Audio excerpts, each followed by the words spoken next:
सभी भाइयों को प्यार भरा नमस्कार।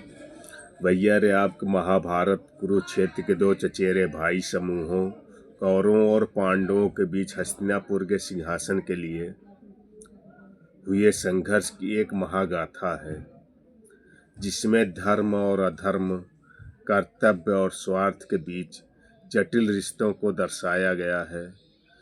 जहाँ श्री कृष्ण के मार्गदर्शन में पांडवों की विजय होती है और कलयुग का आरंभ होता है। यह कहानी शांतनु और गंगा के विवाह से शुरू होती है, जिसमें भीष्म का जन्म हुआ और फिर हस्तिनापुर के राज्य के लिए उत्तराधिकारी के संघर्ष की नींव पड़ी। धृतराष्ट्र के पुत्र कौरव और पांडु के पुत्र पांडव हस्तिनापुर के सिंहासन के दावेदार थे। पांडवों को बचपन से षड्यंत्रों का सामना करना पड़ा। अर्जुन द्वारा द्रौपदी का स्वयंवर जीता गया, लेकिन जुए में पांडवों के हारने और फिर कौरवों द्वारा द्रौपदी के चीरहरण के प्रयास के बाद उन्हें वनवास जाना पड़ा। पांडवों ने 12 साल वनवास और 1 साल अज्ञातवास बिताया, जिसमें उन्होंने कई कठिनाइयां का सामना किया और अपनी शक्तियों को बढ़ाया। वनवास समाप्त होने के बाद शांति वार्ता विफल रही और कुरुक्षेत्र के मैदान में भीषण युद्ध हुआ।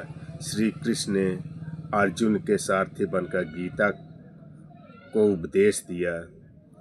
इस युद्ध में भीष्म, द्रोण और कर्ण जैसे महान योद्धाओं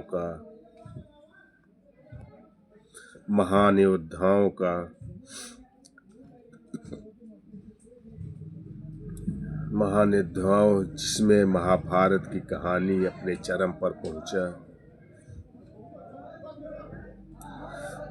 इस युद्ध में महान योद्धाओं का वध हुआ, जिसमें महाभारत की कहानी अपने चरम पर पहुंची। अंततः पांडवों की विजय हुई, लेकिन युद्ध की विनाश लीला ने रिश्तों और नैतिकताओं को तार तार कर दिया, जिसके बाद श्री कृष्ण की मृत्यु और पांडवों के स्वर्गारोहण के साथ महाभारत समाप्त हुआ। तो कलयुग का आगमन का प्रतीक है। यह कहानी धर्म और अधर्म के बीच सशस्त्र संघर्ष को दर्शाता है। महाभारत कर्तव्य की भावना, पारिवारिक निष्ठा और व्यक्तिगत इच्छाओं के टकराव को उजागर करती है। यह मानवीय रिश्ते, न्याय और नैतिकता के जटिल पहलुओं पर प्रकाश डालती है। यह कथा सिर्फ एक युद्ध की कहानी नहीं, बल्कि जीवन, मृत्यु, नैतिकता और आध्यात्मिकता से जुड़े गहरे दर्शन का सार है, जिसे ऋषि वेद व्यास ने लिखा था। भैया रे महाभारत जो हुआ था, मतलब बिल्कुल आपस में जैसे इस समय हो रहा है हमारे यहाँ, सेम वही था।